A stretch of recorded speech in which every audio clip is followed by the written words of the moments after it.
નમસ્કાર મિત્રો, local news 24 ચેનલમાં આપનું સ્વાગત છે। હું છું રિપોર્ટર અશોકજી ઠાકોર।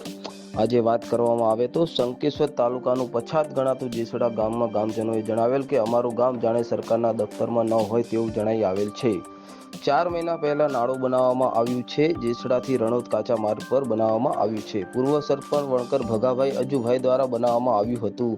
હાલમાં વહીવટદાર ગામ પંચાયત ચલાવે છે અને જે અરજદારો પોતાની વ્યસ્તતા મીડિયા સમક્ષ ઠલવી રહ્યા છે અને લોકો મીડિયામાં ખુલ્લેઆમ બોલી રહ્યા છે કે ભ્રષ્ટ અધિકારીઓની ક્યારે થશે તપાસ।